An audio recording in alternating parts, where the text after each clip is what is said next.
Hello and welcome to my tutorial on simple dry brush painting for resin model kits. The kit I'll be demonstrating on today is a Werewolf refrigerator magnet that I designed and sculpted, and you can purchase on spidacreations.com. It is a simple one-piece kit with magnets embedded into the resin. No assembly or painting resins. No assembly or painting is required on this. So often people become discouraged when they want to take up the hobby and they see the fantastic painting skills that other people have that have been doing this for years. This kit was actually designed to be something that you start with. When I sculpted, I put a lot of texture into it, which, as you will see, does have to work for you when we're painting this using the dry brush techniques I'm going to show you. I hope this video will kickstart a lot of your interest in painting resin model kits. These are beginner techniques, and I'm sure that there are a lot of other videos you'll find out there for more advanced stuff after you get used to the easy stuff. The paints I'm going to use today are thick acrylics. I say thick because it's very important. We want it to go on with one coat if possible. We don't want to keep coating and coating before you get a solid color.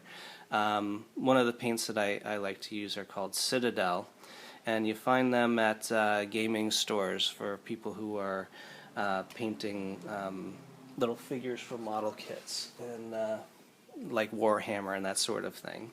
The other paints I like, Createx Opaque. You're going to want to make sure it says opaque. There's transparent ones, and if they're transparent, then they're not going to cover the black, which I'll explain a little bit more later. There's other brands, again, this Createx Opaque. They're made for airbrushes, but it's a good thick acrylic paint. Liquitex is another paint that I like to use. And there's some off-brands. Wicked Colors is another airbrush paint that's nice and thick. And one of my favorite art supply stores is Dick Blick, who has come out with their own that I just tried out recently, and they work just great. You're going to want to stay away from some of the tube paints. They tend to just be a little more transparent. These are made to go on nice and thick for people who airbrush. We're not going to be airbrushing today, but the thickness of the paint makes a big difference. Let's see. The paints that you're going to want to buy, a lot of the paints like the Citadels, they're going to come in many colors. They make a wide range of colors, while there's fewer of the Createx, but really all anyone's ever needed is your basic blue, your basic yellow, and basic red. What I mean by basic is, there's some blues that will have some green in it, or look a little bit green, a greenish blue and stuff. Those are bad for mixing because they've already got yellow in it. The red, you want a nice solid red. You don't want any of those purpley reds or anything when you're just trying to mix from the basic colors. If you're lucky enough to have a bunch of colors, that's going to work just great for you. I tend to have a bunch anyway. I've just collected over the years. And I've even got some stuff that I mixed up for other projects that are just sort of sitting around ready to use. But again, a basic set of paints, red, blue, yellow, black, and white are all important. Those are your 5 colors you're going to want. I always get an extra big white. It comes in handy. The brushes I'm going to use today are flathead brushes. They're very cheap. They cost a couple of bucks each. Don't bother with the more expensive kinds. The ones I'm using, Dick Blick, the same art supply store, makes one they call the Scholastic brush. They're all flat heads that I choose, and they've got a little bounce to them. They're a little bit firm, but they're nice and smooth. You'll see how they work later. This one's a number 6. I don't know why they're so different in number, and another brand, number 4, is about the same width as the Blick 6. I like to pick them out in person when I can, but I'm just going to show you the ones I have here just so that if you're not going to the art supply store yourself, you can order them off dickblick.com or something. I always like to have a smaller one. This one's a Utrecht number 2. It's a flathead. It's about 1/8 of an inch, where all these go closer to 1/4 of an inch. This one is a Utrecht number 4. I got a 2 and a 4 here. The Blick number, Scholastic number 6. These are other kinds I have. American Painter number 4. It's got a nice bounce to it. This is one that's getting a little worn down. This one's a number 1, Simply Simmons. You don't have to have all of these. If you had one of each size, 1/8 of an inch and 1/4 of an inch-ish, that's going to be just fine. Then I have one other brush. It's just going to be a really fine tip brush. This is not a flat, this is just a regular round. This is where we're going to do our eyes and our teeth and just little details like that. The other things I have here, I have got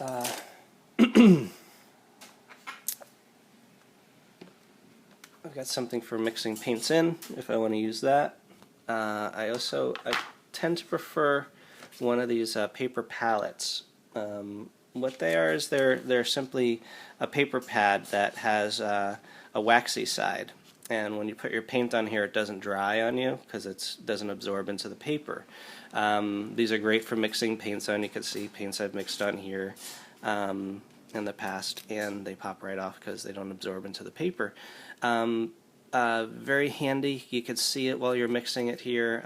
It's good for doing small amounts. If you're going to do a larger amount, you're going to want to do it in one of these trays, or some art supply stores also sell these little cups if you're going to really need a lot of the color. For this, we're really not going to need much of that. We could use the pad for the most part.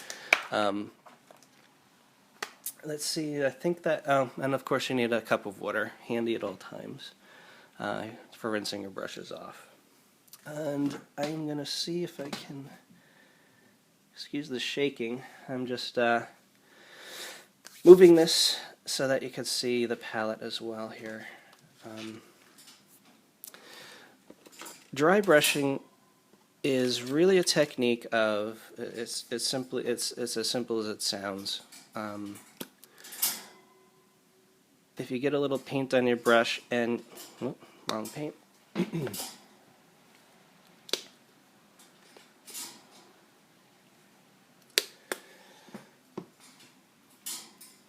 When you put paint on a brush and you're painting something, you want to coat it.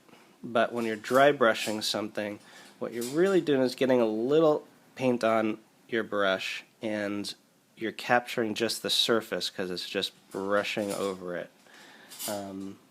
You can see where my brush is touching the surface of this thing, but all the cracks are staying solid black inside there. There you go. If you have a wet brush, your wet brush is going to go into all those cracks, going to leave extra paint in there.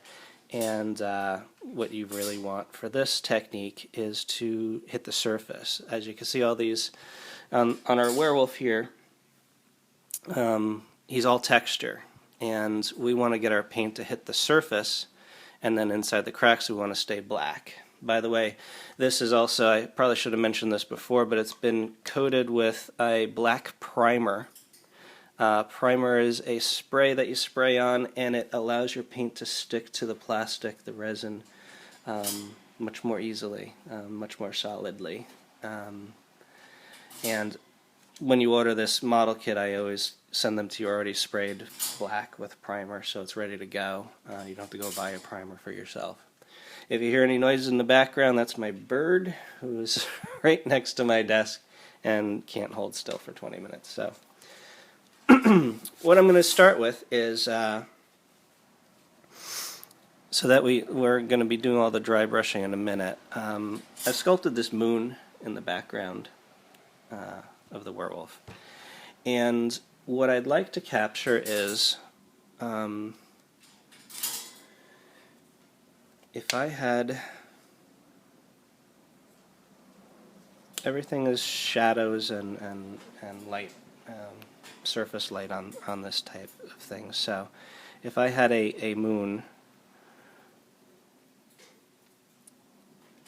I'm using a piece of reference on a moon that's sort of a bluish moon. There's yellow ones, depending on what photograph you're using. If I had a moon and I wanted to show you the different depths in it, just like I'm using black in the cracks here, on the moon I'm going to make a color that I'm going to have a light blue and a dark blue. The dark blue is going to be essentially my black, and the light blue is going to be just on the surface. That's going to be dry brushed. So the first thing I want to do, I just want to check my reference. Okay. I'm going to dingy up this blue that I have here. That's just a simple true blue. And I want it to fall back into shadow, so I'm going to make it a little extra dark. If I could find a black paint.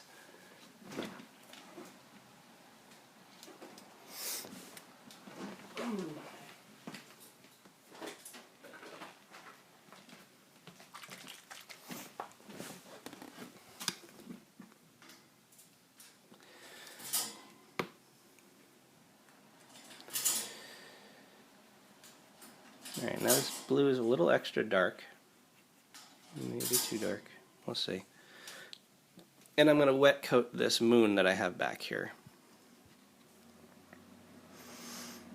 so that it goes into all those little cracks.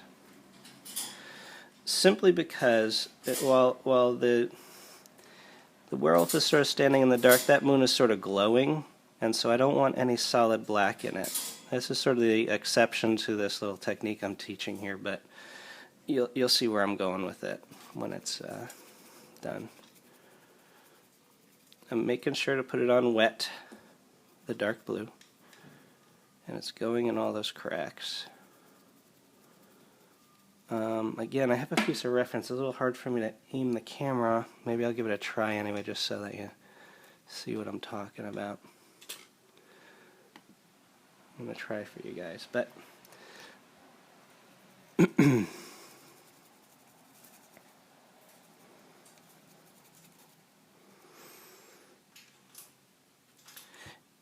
again, if I had left the cracks, the inset details of this, if I'd left it black, then it's not going to look like it's glowing, because it's going to be much lighter. You want it to look like, let me give this a try. See that moon there? That moon is sort of a dark blue, and then very light blue highlights for the surfaces. So there we go. So I'm painting this blue, and all those little cracks. It really needs to dry before we could do our dry brushing on top of it. I always use photo reference. You can find a yellow moon and just pick the colors off of there. You mix up a blue, like I'm mixing up a light blue that resembles the light blue on that piece of reference I have, and the dark blue I'm matching to the dark blue on there, which the more I look at it, the more I should lighten it up a little bit.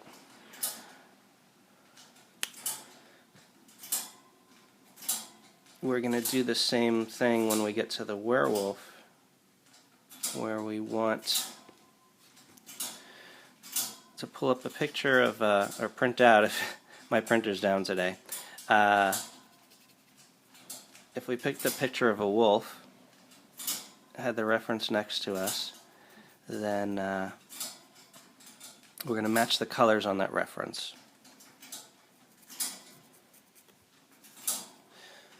Okay.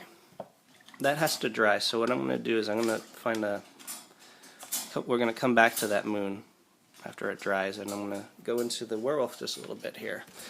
Now, one of the things I like, again, I'm going to find a picture of a wolf. And look at where its colors are. They tend to be grayer than brown. Some of them are brownish, and you know that your classic werewolves that I've seen in comic books and whatnot and movies are brownish. And so I'm going to cheat a little bit, and I'm going to keep them a little brown. But in the reference, we're going to see there's a lot of white. There's a lot of colors. It's not just a solid brown. You can do a solid brown, but the more colors you add to this thing, the more fun you're going to have. Images.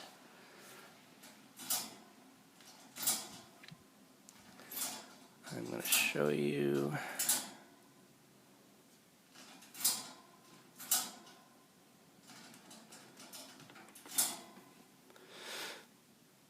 Oh, yeah. So I'm going to find one bigger. That again is my bird who will not sit still. Sorry about that. Stop it. Alright, here's a picture of some wolves. Angle this one more time. And you can see there's a lot of white in there, and black, brown, and a lot of gray. We're going to come somewhere and we're going to find a happy medium, and hopefully I can find a piece of reference that I'm happier with. But yep, it's still wet. I'm going to leave that moon alone, and I'm going to go into some of these browns and give you browns and grays. You can go over anything that you've already gone. So if I put down a gray or a brown in here, and then I want to highlight it with white, like on the reference, that I can do later. It's not going to be a problem. The trick first is I'm going to come up with a color that I like. That sort of is going to kickstart what I'm doing here. Again, I like brown in my werewolves, and this is going to do just fine. I'm mixing brown and white and black so that I come up with a gray, what we call a cool gray. Cool gray seems to have a little red in it, but that really comes from this brown and what I'm doing here.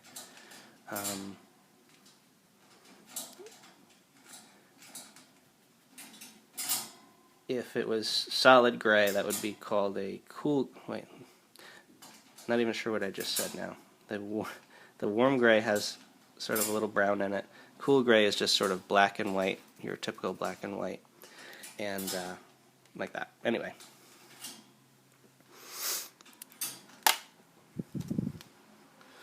Okay, so dry brushing. This is where we're going to start doing it and understanding it. I'm going to wipe off some of it here until it's just not heavy with paint, and then when I hit the sculpture, I'm going to go against the grain of the texture I'm seeing. If you go with it, you'll go into those cracks. You want to go against it, so it just shows up on that surface. Always watch for where the textures are, and you will see, quite simply, the paint is not going into those cracks, so we're getting those definite lines, defining the piece, and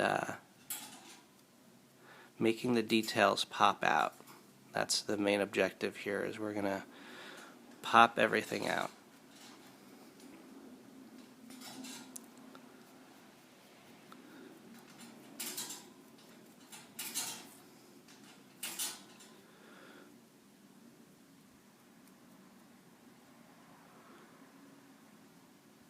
If you get too wet, then you're going to start sinking into those cracks, and it's not going to define your details the way we're trying to do here.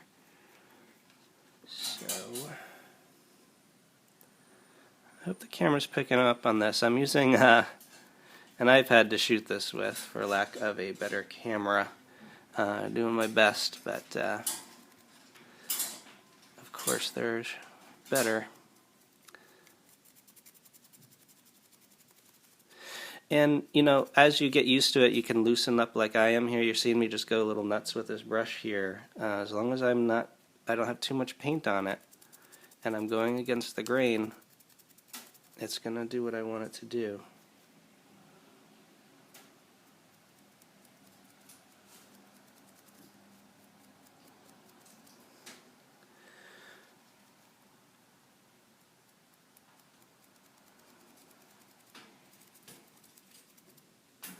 It is not hard. This is about the easiest type of painting you can do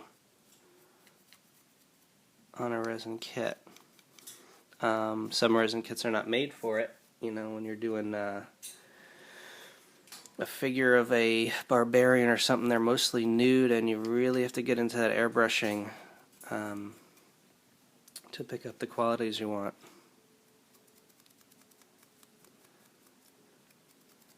But in something this textured, and as textured as there's also another zombie piece that I do, this can be pretty easy. Your kids can start out with this, you could start out with this, and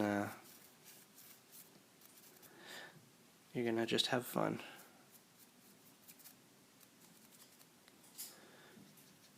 So you can see it's becoming a little more three-dimensional looking, I mean, as opposed to flat color on it.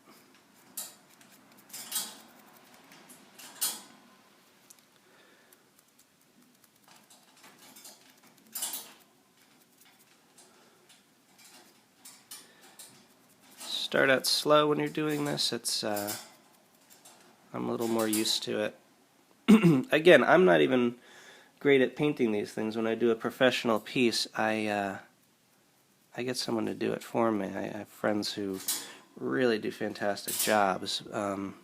It's because I haven't had as much time to practice as they did, and I'm more of a sculptor. But I do enjoy painting, and the concept behind this piece was to make something that anyone can do. Whoops. And I dropped it. Alright, so I've just got a very basic color there down, and I'm going to pick up different things based on my reference with it. I'm going to, maybe these wolves have this brown, and I see a lot of it around the snout.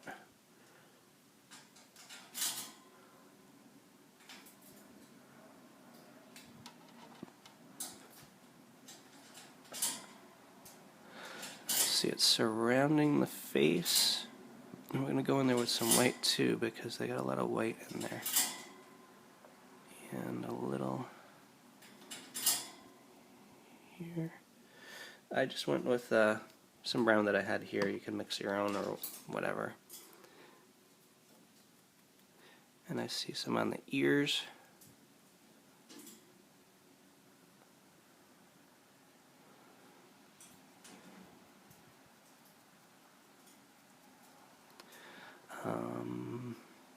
Yeah, I got some on sort of the body surrounding the underbelly. Underbellies of animals tend to get whiter. Lizards, you'll see that, and dogs, for some reason, their underbellies are very white.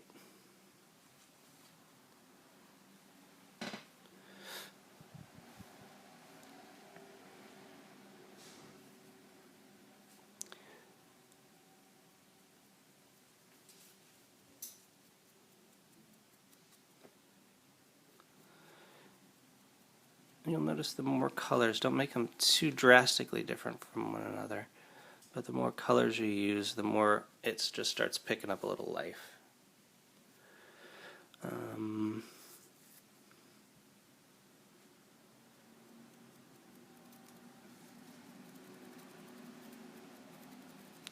And if I decided I didn't like this brown, I could just mix up some more of that gray and go right over it.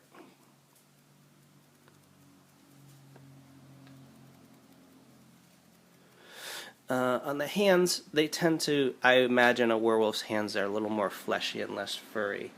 And so I'm still going to dry brush there because I still want the cracks to stay black. But I'm going to go over it a few extra times so it's not, so it does get a little more heavy-handed and a little more color. Make sure I get that thumb.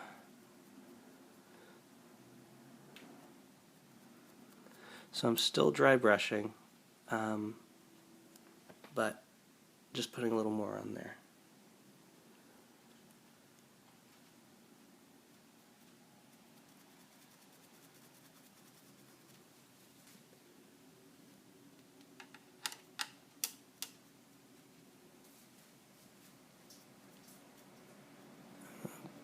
I'm also going to paint those fingernails later. These toes.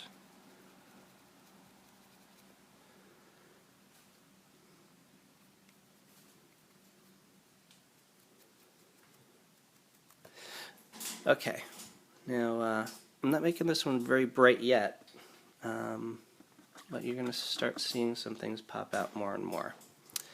I'm going to go in for some of that white on the face. I'm looking at my reference, and I'm going to need the smaller brush to start doing some of these details with. I'm not going to make it solid white. It might stick out a little too much. I'm still going to mix it with a little of this brown. Oops. But make it a lot lighter than all of that. Alright, I'm noticing that there's white around the mouth area.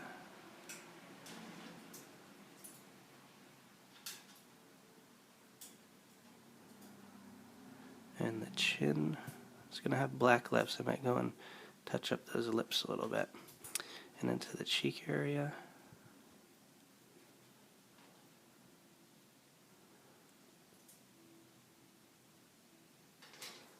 And around this area of the eyes.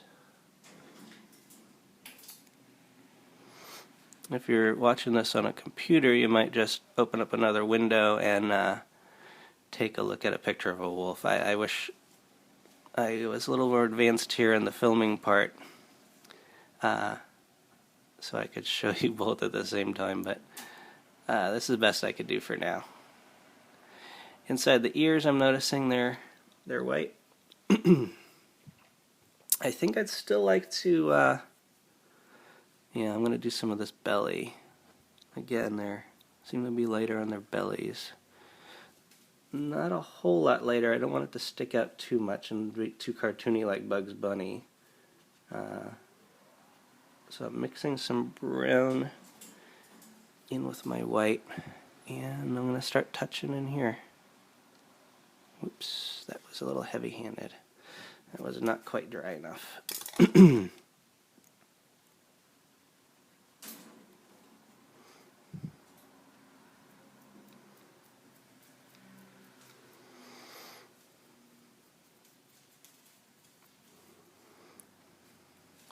Now, since he's turned away, this is sort of his butt. I'm not going to paint this area white because that's going to be in front of him. You're just not seeing that. I might touch a little of the thighs here with white.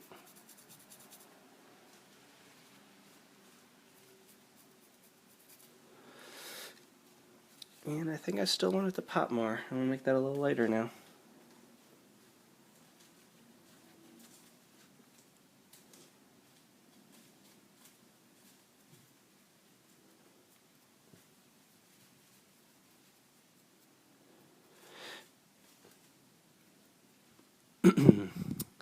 I've sculpted this so it actually has some of the other side of the face here. It's going to be harder for you to see me do it, but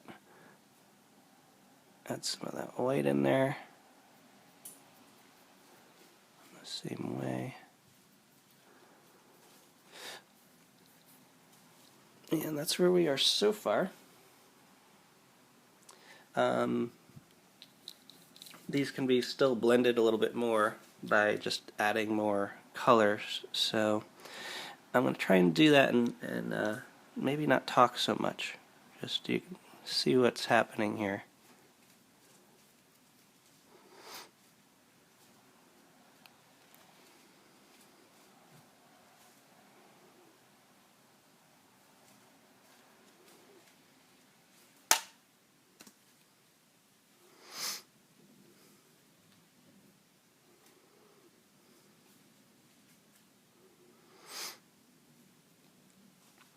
Some of these images of the wolves, they almost seem stripy. I think it's just because there's black on the tips of their fur, and that can be achieved with this dry brushing technique as well. I'll get there in a second. Going in with some brown right now, because he just got a little too white for my taste.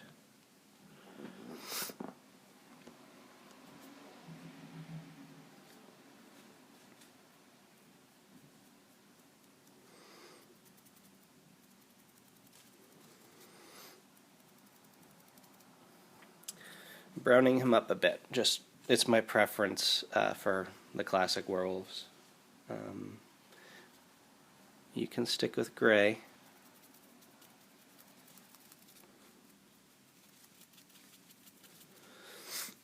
Alright, so now I suppose it's hard to imagine this thing completely finished, and we'll get there.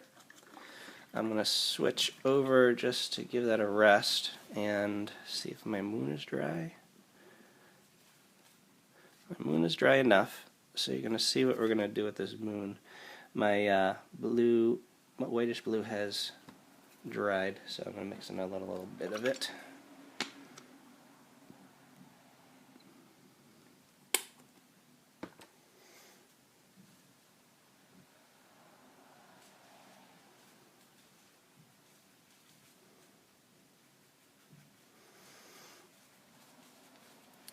Just a touch of blue in that white. You'll be surprised how quick your colors can change.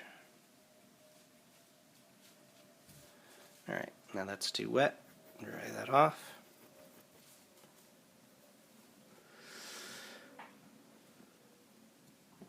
Now I've made sure to put some shapes in here that are going to make sense when we dry brush this on. You'll see craters, and those are going to be the pushed in area, so that's not going to pick up this lighter color. Dry brush.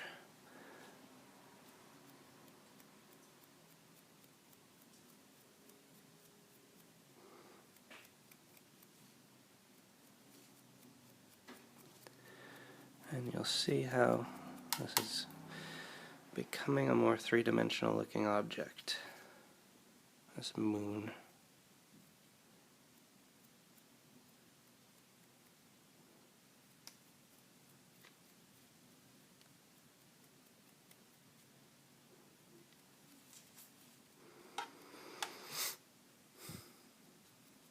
Again, try and go against the grain wherever possible. You don't want to push paint into the cracks.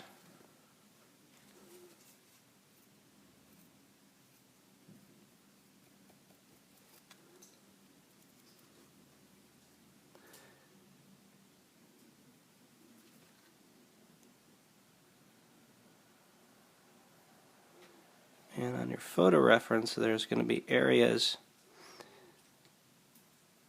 that are capture the texture even stronger. You might even go in with a little white in areas, maybe the edge of these craters.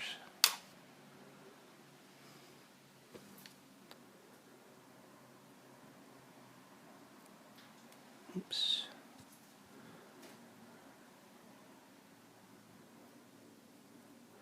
So I'm adding a little white on top of this just to make it really pop just around those craters.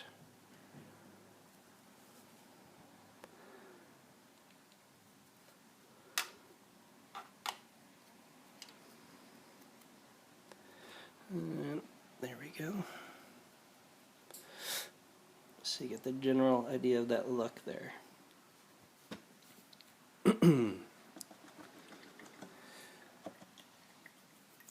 Now he's standing on, it could be dirt or it could be rock. Can't really be grass. I wanted a different texture. It's got a stony quality to it. Your stones can have, they could be it could be something other than gray, which is usually preferable. And since we're using gray and brown,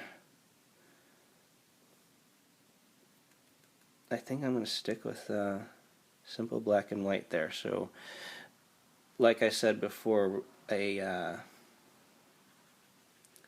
warm gray has a little brown in it. I'm going to go with a cold gray, which has no brown in it, no colors in it. It's just simple black and white for that stone base that he's standing on.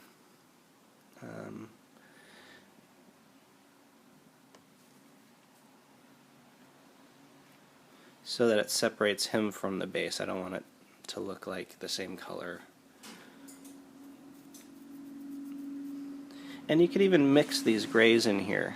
You don't have to stick with one color. If you want to be more creative, you can give it a little more depth by using 2 different grays or 3 different grays. It's a stone. Simple as that. It's really very easy to do this.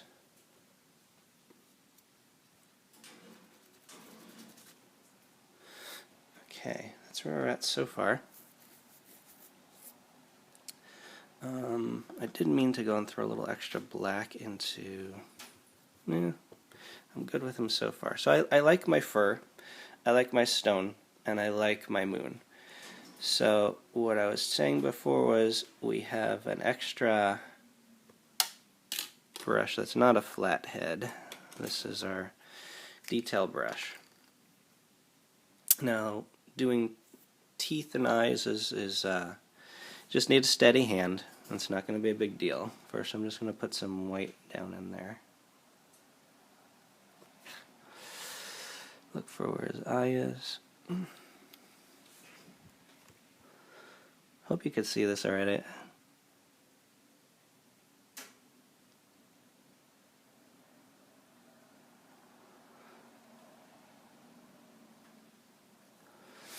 He's got another eye on the other side.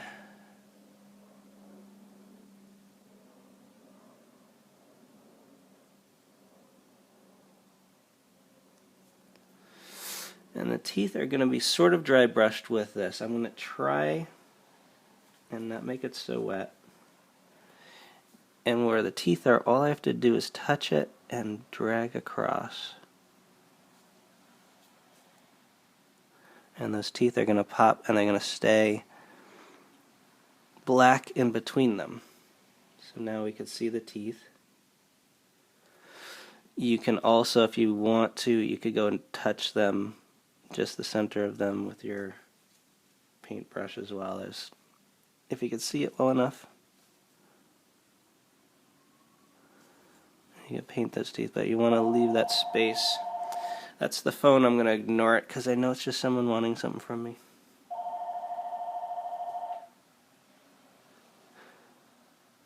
And I'm going to brush across.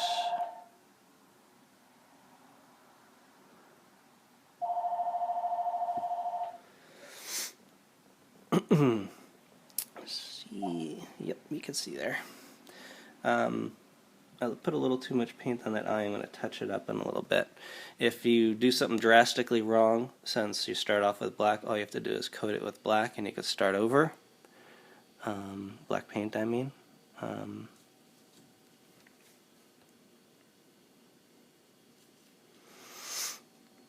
Teeth on the bottom. Go right across them. Don't want the brush to be wet or it will fill in the cracks.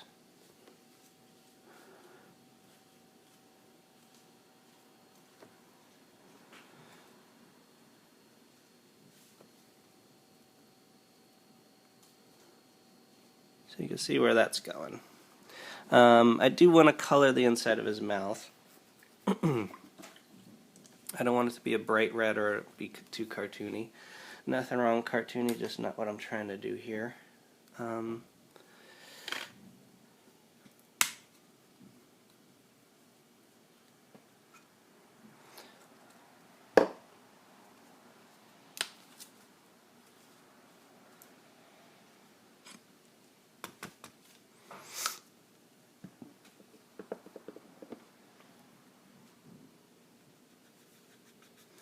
I guess the easiest way to do it is add a little black to a little red.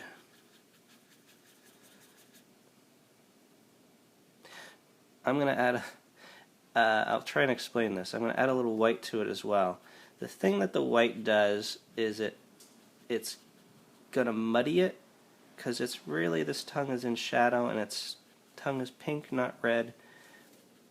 It's given me, do I have this, can you see this color I'm making? Sort of a dark pink, almost mauve-ish.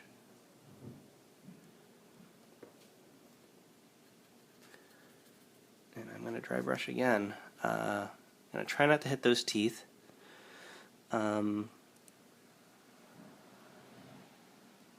If I do hit the teeth, I could always put some more white in there.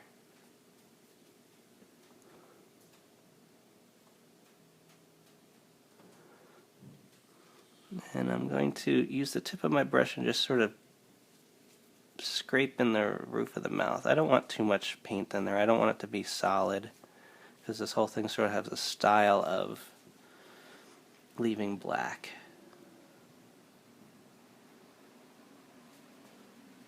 Okay. He can put blood around his mouth. He can do whatever. Now, like I said, I put a little too much paint on that eye. It's making a little, like his eyes are a little wide. So I'm just going to go and I'm going to touch up the edge of that. I could go and just paint it all solid black, but I think I could just reshape it with some black. I prefer that. That looks good. That needs to dry before we put the dot in his eye, or the dots. I think the fingernails, I would like to be a little lighter than the skin color. In animals is often darker. You could do it darker. I just think I want people to see it, so I'm going to go a little lighter. I've got my white and my brown here.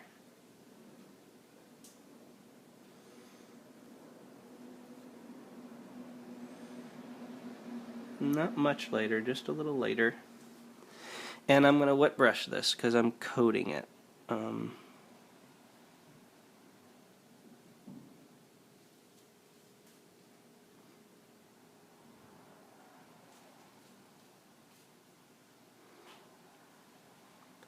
Again, there's people that do this much better than me.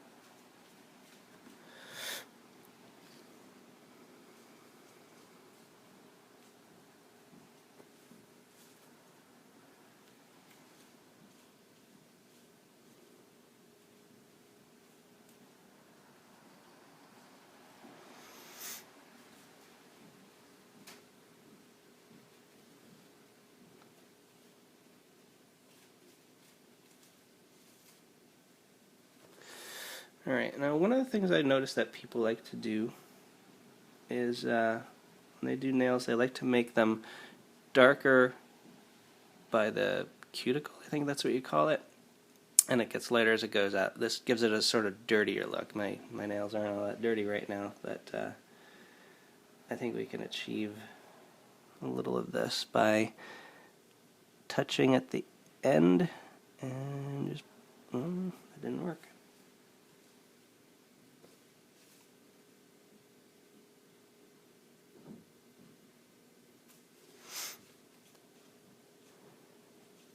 Dragging it up just a little bit.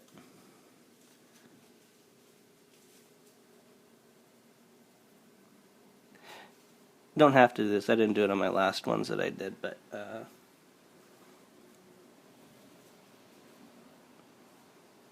sort of dry brushing from the end here. I'm just experimenting, having fun. That's what you should be doing. That's where we are so far. And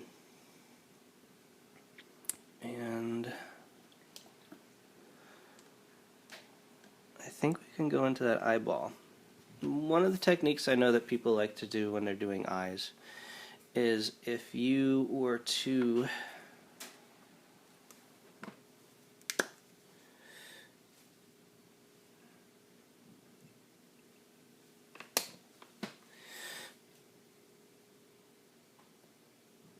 start with a dark dot.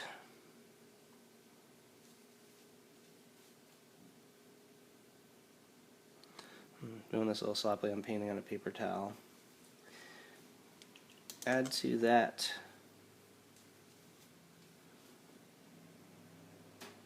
a lighter dot.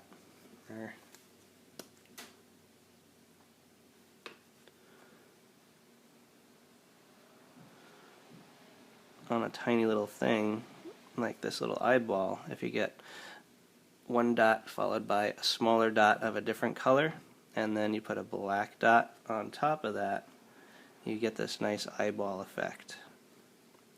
I hope you can see that. So what I'm going to try to do is just what I did there. I'm going to try and do this on him.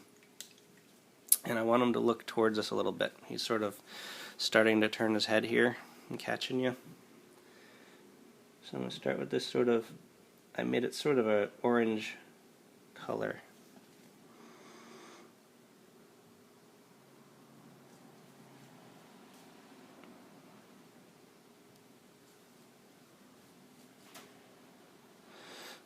Okay. Then I'm going to use my yellow, a nice thick yellow.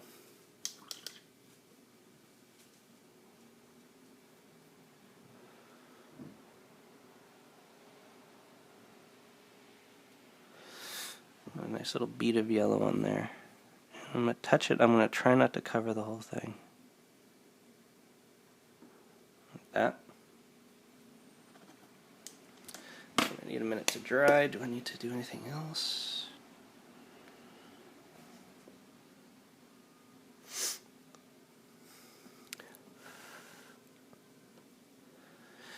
For sake of not making you watch paint dry, I'm going to try and cheat this and put a black dot in the center of that.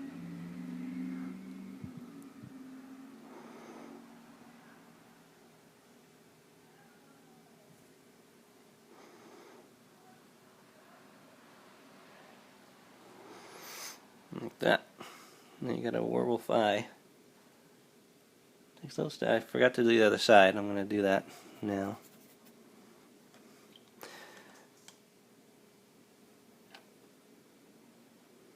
Once again, there's some guys here that I see painting kits that they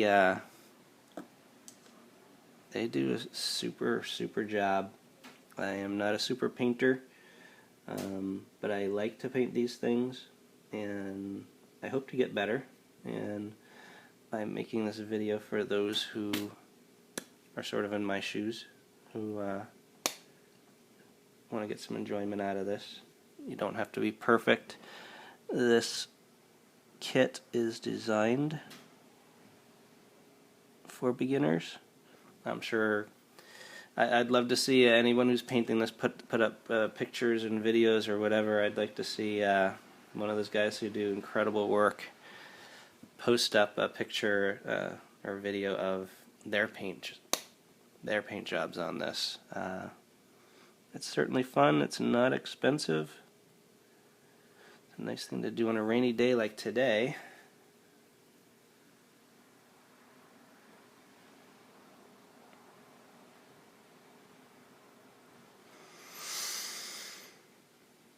There you have it. I guess I'm pretty much done with this. I'm sure I can still do more if I felt like it. Maybe I'll do a couple of things just to play with it to show you. Let me make sure that you're getting a good shot of it. There we go. We have the Werewolf refrigerator magnet by Spider Creations. Very simple. What I would do after this is clear coat it. Just use a clear spray to protect it. Not necessary, but I like to give a little extra protection. Especially when it comes out nice like this. I forgot his toenails.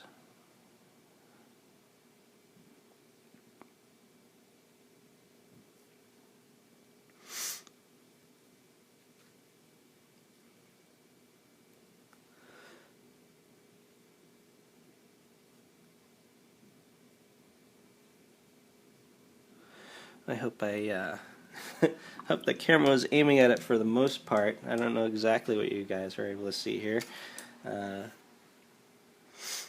One other trick I'm just going to show you. This is just a fun little thing for those who like it a little more gory.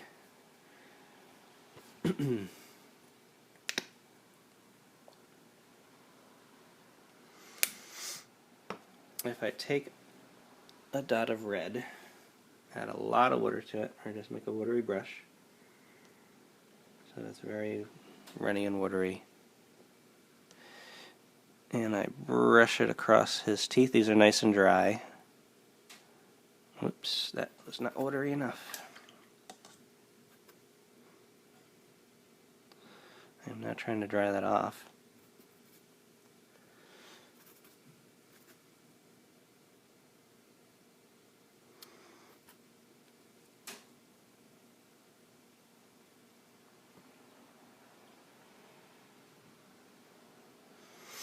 If it's watery, what it'll do is it'll settle into those cracks, so he'll have excuse me, so he will have blood in between his teeth. Just little tints of blood, making him just a little bit gorier. And if you overdid it like I just did, you could always go in and touch up those teeth. So he's eating somebody.